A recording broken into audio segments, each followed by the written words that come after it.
Good morning friends, welcome to my channel Study locker.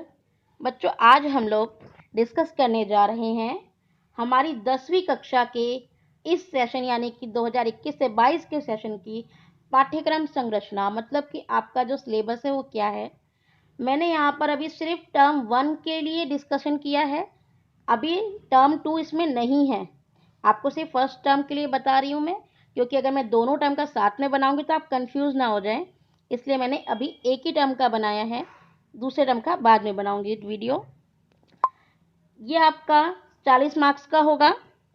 इसमें आपका history से एक चैप्टर आएगा, यूरोप में राष्ट्रवाद का उदय। इस अध्याय में आप फ्रांसीसी क्रांति के कुछ तथ्य पढ़ेंगे। आपने 9th में भी पढ़ा होगा फ्रांसीसी क्रांति के बारे में। इस चैप्टर में आप राष्ट्रवाद के बारे में पढ़ेंगे कि किस तरीके से यूरोप में विभिन्न देशों में लोगों के विचार राष्ट्र के प्रति इतने ज़्यादा समर्पित हो गए कि ये वक्त क्रांति का युग था। यहाँ पे बहुत सारी क्रांतियाँ हुई। इस समय हम नेपोलियन की नागरिक संहिता देखेंगे। नेपोलियन ने जो सुधार किए थे वो इसमें आप देखेंगे। जर्मनी का निर्माण हुआ था, इटली का एकीकरण हुआ था, वियना संधि। ये सारे बहुत मेन पॉइंट्स हैं जो मैंने आपके सामने रखे हैं। जब आप इस चैप्टर को पढ़ोगे ना तो आपको लगेगा कि आप कई सारे देशों के बारे में एक साथ पढ़ रहे हो, लेकिन उन सभी देशों को जकड़ के रखने वाली चीज थी राष्ट्रवाद। ठीक है, अब हम चलते हैं भूगोल पर। भूगोल के आपके 2 चैप्टर आएंगे। एक आएगा संसाधन और विकास। अब हम चलते हैं भूगोल पर। भूगोल के आपके 3 चैप्टर आएंगे। ठीक, संसाधन और विकास। संसाधन वो सारी चीजें होती हैं जो हम लोगों को पृथ्वी पर मिली हुई हैं, जो हमें नेचर ने दी है, जो हम खुद बना रहे हैं, सारी चीजें जो हमारे जीवन को जीने में हेल्प करती हैं। इस चैप्टर में आप संसाधनों के प्रकार पढ़ेंगे। जैव, अजैव, जो जैव मतलब होता है जिसमें जान हो, अजैव जिसमें जान नहीं हो, नवीकरणीय, अनवीकरणीय। अनवीकरणीय होते हैं जिसको हम दोबारा से रिपीट खुद नहीं बना सकते। व्यक्तिगत यानी किसी एक का, सामुदायिक पूरे ग्रुप का, राष्ट्र का, अंतरराष्ट्र का, जो संभावी का मतलब होता है जिसकी संभावना हो। ये सारे प्रकार है, संसाधनों के आप प्रकार पढ़ेंगे।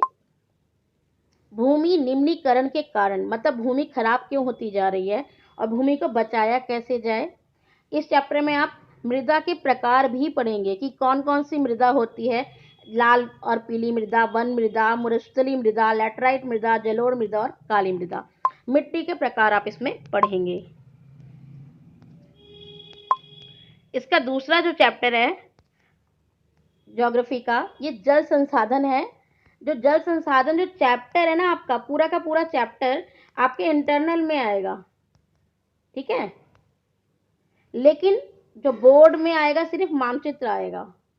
ये पूरा चैप्टर नहीं आएगा बोर्ड में, सिर्फ मानचित्र आपका आएगा इसमें। तो इस चैप्टर में जब आप पढ़ोगे तो आप पढ़ोगे कि जल को कैसे बचाया जा सकता है, जो नदियों के ऊपर परियोजनाएं लगाई गई हैं, बांध जो बनाए गए हैं, विभिन्न प्रकार के बांध, आप इसमें सारे बांध के नाम भी देख सकते हैं। नर्मदा को किस तरीके से बचाने के लिए आंदोलन किया जा रहा है, ये सारी चीजें आप देखेंगे। जब आप मानचित्र के बारे में पढ़ेंगे कि कौन सा मानचित्र आएगा, तो जल संसाधन से मानचित्र में ये बांध आ सकते हैं। सलाल बांध चिनाब नदी पर है, भाखड़ा नांगल बांध सतलुज नदी पर है, टिहरी बांध भागीरथी नदी पर, राणा प्रताप सागर चंबल नदी पर, सरदार सरोवर नर्मदा नदी पर है, हीराकुंड महानदी पर, नागार्जुन सागर कृष्णा नदी पर, तुंगभद्रा नदी पर। ये सारे मैप हैं जो आपके एग्जाम में आने वाले हैं। ज्योग्राफी का तीसरा चैप्टर, यानी कि आपका एक चैप्टर तो आपका हो गया संसाधन वाला, जो आपका जल संसाधन है। ठीक, दूसरा आपका कृषि हो गया और तीसरा आपका ये संसाधन। मतलब कि 3 चैप्टर हो गए, एक संसाधन, दूसरा जल संसाधन और तीसरा आपका कृषि आएगा। कृषि का मैप भी आएगा बच्चों, मैप जरूर कीजिएगा। कृषि वाले चैप्टर में क्या आएगा, खेती के प्रकार बताए जाएंगे, खेती किस किस तरीके से की जाती है। फसल का पैटर्न बताया जाएगा कि फसल किस टाइप से होती है, जैसे कि आप पहले उसमें खुदाई करोगे, जुताई करोगे, बुआई करोगे, खाद डालोगे, कीटनाशक डालोगे, कटाई करोगे, जो फिर चीजें आपको प्राप्त होती है उसको साफ करके धुलाई करोगे। कृषि के प्रकार भी बताए जाएंगे, निर्वाह कृषि किस, हर कृषि को करने का कोई लक्ष्य होता है, किस लिए की जाती है। जैसे कि वाणिज्यिक कृषि है, ये कृषि ट्रेड के लिए की जाती है, व्यापार के लिए की जाती है। तो हर कृषि का कुछ मेन लक्ष्य होता है, कुछ अलग कैटेगरी होती है, कुछ विशेषता होती है जो इसमें हम पढ़ेंगे। समय और ऋतु के अनुसार फसलों के नाम आपको मिलेंगे, मतलब कि समय टाइम के अकॉर्डिंग कुछ फसलें होती हैं। जैसे खरीफ फसल है, ये जून में लगा दी जाती है, अक्टूबर में काटी जाती है। रबी जो है ये अक्टूबर में लगाई जाती है और जून में काटी जाती है। इनके नाम है ज्वार, बाजरा, मूंगफली, ये सब जो है खरीफ होती हैं। गेहूं, जौ, मटर, चना ये रबी होती हैं। जब आपके लिए मानचित्र आएगा इसमें, तो आपको चावल और गेहूं के प्रमुख क्षेत्र आपको बताने होंगे। जब भी आप क्षेत्र बताते हो ना, तो आप मैप में सिर्फ वो नहीं लिखोगे कि यहाँ चावल मिलता है। जिस राज्य की बात की जाएगी, आप उस राज्य को पूरा रेखांकित या कुछ भी करके आप उसको दिखाओगे कि ये राज्य ऐसा है कि यहाँ पे चावल मिलता है, क्योंकि चावल किसी एक जगह तो मिलेगा नहीं। ठीक है, ऐसे ही आपको गन्ना, चाय, कॉफी, इन सबके जो प्रमुख उत्पादक क्षेत्र हैं उनको याद करना है मानचित्र के लिए। हम चलते हैं अपनी पोल साइंस पर। पोल साइंस के आपके दो चैप्टर आएंगे, एक सत्ता की साझेदारी आएगा, एक संघवाद आएगा। जो सत्ता की साझेदारी है बहुत ही इंटरेस्टिंग चैप्टर है। अगर इस चैप्टर को देखा जाए तो ये सिर्फ बेल्जियम और श्रीलंका के आसपास घूमता है। एक बेल्जियम और श्रीलंका के आसपास। एक्चुअली क्या था कि बेल्जियम में इन लोगों में सत्ता को लेकर के तनाव था। बेल्जियम में क्या था, फ्रेंच जो है वो फ्रेंच संख्या में डच से कम थे, लेकिन उन लोगों का प्रभुत्व ज्यादा था। जो लोग ज्यादा संख्या में थे उनका प्रभुत्व नहीं था, जो लोग कम संख्या में थे उनका प्रभुत्व था। श्रीलंका में ठीक इसका उल्टा था, सिंगली समुदाय बहुसंख्यक था और वो तमिल भाषी को प्रताड़ित कर रहा था। तो दोनों ही जगह सत्ता में कौन रहेगा, किसका प्रभुत्व रहेगा, इसलिए इस चीज को लेकर के झगड़ा था। जिसमें कि हम देखते हैं जो बेल्जियम है उसने बहुत ही समझदारी दिखाई, उसने अपनी राजधानी में ब्रुसेल्स में दोनों समुदायों को प्रतिनिधि दे दिया, डच को भी और फ्रेंच को भी। और इवन इन लोगों ने क्या करा, संविधान में संशोधन भी किया, एक ऐसा माहौल क्रिएट कर लिया जिससे कि आपसी मतभेद को कम किया जा सके। तो इस चैप्टर में आप बेल्जियम और श्रीलंका की स्थिति पढ़ेंगे कि वहां पर किस तरीके से सत्ता को लेकर के विवाद था। फिर आपका आता है चैप्टर संघवाद। संघवाद क्या है में आता है कि जो शासन हो रहा है, संघ का मतलब ग्रुप, वो किस टाइप का शासन हो रहा है। संघात्मक सरकार का आपको पता चलेगा इसमें आपको एकात्मक सरकार के बारे में पता चलेगा। ठीक, आपको केंद्र सरकार, राज्य सरकार के बारे में पता चलेगा, उनकी शक्तियों का वर्गीकरण जो हो रखा है, जैसे काम बांटे हुए हैं सबके। संघ सूची के अंतर्गत ये सारे काम आते हैं, रक्षा, बैंकिंग वगैरह। राज्य सूची में पुलिस, सिंचाई वगैरह। संवर्ती में शिक्षा वन, ये सारे इनके काम है, इस सूची में ये काम किए जाते हैं। ग्राम पंचायत, जिला परिषद कैसे काम करते हैं वो भी आपके इसमें आएगा। आपका आता है फिर अर्थशास्त्र। अर्थशास्त्र में भी आपके दो चैप्टर आएंगे। कौन कौन से आएंगे, एक विकास चैप्टर आएगा, एक भारतीय अर्थव्यवस्था के क्षेत्रक। जो आपका विकास चैप्टर है ना, इसका काम क्या है, इस चैप्टर में ये देखा गया है कि देशों का विकास कैसे नापा जाए, मतलब कि कैसे पता चलेगा कि किसी देश का कितना विकास हुआ है। तो हम क्या देखते हैं, उसकी प्रति व्यक्ति वास्तविक आय देखते हैं, शिक्षा देखते हैं, स्वास्थ्य देखते हैं, वहाँ की निबल उपस्थिति दर वगैरह देखते हैं। ये सारी चीजें देखी जाती हैं, फिर डिसाइड किया जाता है कि वहाँ पर कितना विकास हुआ है। मानव विकास सूचकांक, ये विश्व बैंक, ये सब लोग का काम क्या है, ये जांचना। ये संस्थाएं हैं, ये जांचती हैं कि विकास हुआ है या नहीं। इसी चैप्टर में हम विकास के बहुत सारे अन्य पहलू भी देखेंगे, जैसे शिक्षा को लेकर के कि कितने लोग जो हैं शिक्षित हो रहे हैं, कितने नहीं हो रहे हैं, उनकी स्वास्थ्य कैसा है, ये सब चीजें उसमें देखी जाएंगी। भारतीय अर्थव्यवस्था के क्षेत्रक में आर्थिक गतिविधि, जो जितनी भी आर्थिक गतिविधि हो रही है वो किन भागों में बांटी जा सकती है?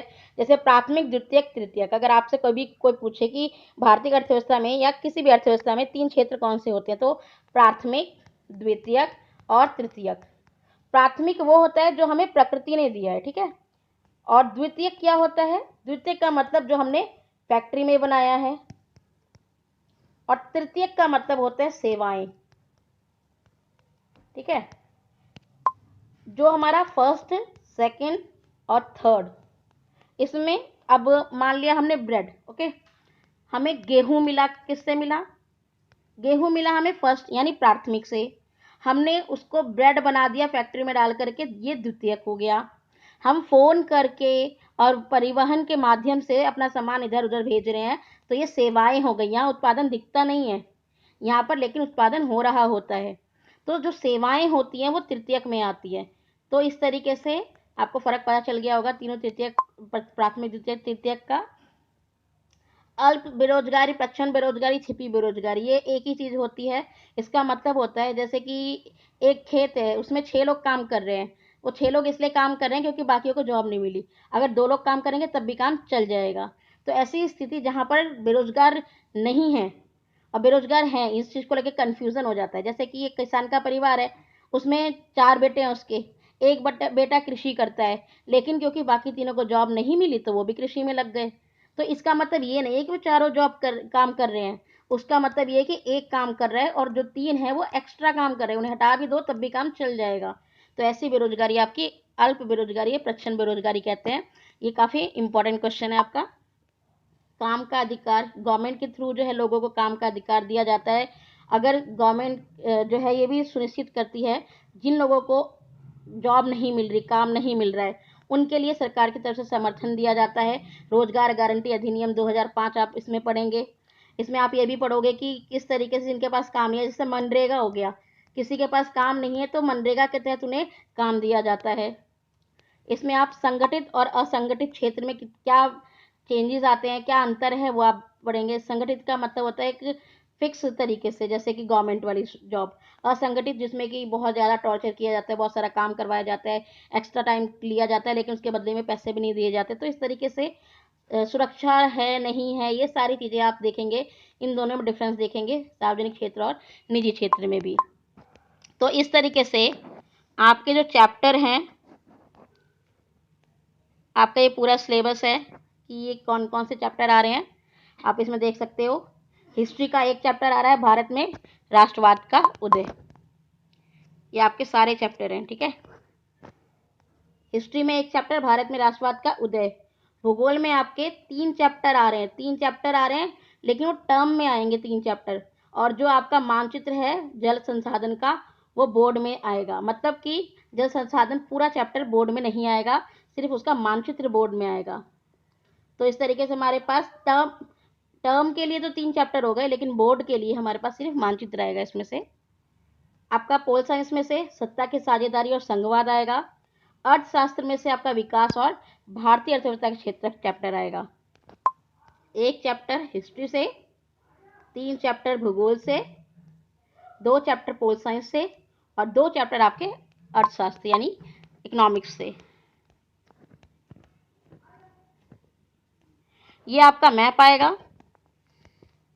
जब आप मैप करेंगे तो आपको दिखेगा कि तीनों मैप आपके भूगोल से ही हैं।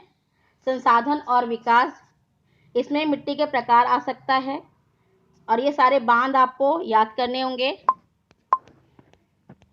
आपको बता दिया है मैंने पहले भी कि जो जल संसाधन है उसका सिर्फ मैप आएगा बोर्ड में, बाकी चैप्टर बोर्ड में नहीं आएगा।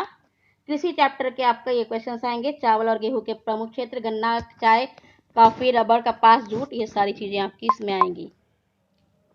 उम्मीद करती हूँ आप लोग समझ चुके होंगे कि आपके टर्म 1 में कितने चैप्टर में से, कौन से चैप्टर में से कितना आएगा, और आप बहुत अच्छे से प्रिपेयर कीजिएगा। Best of luck. Thank you.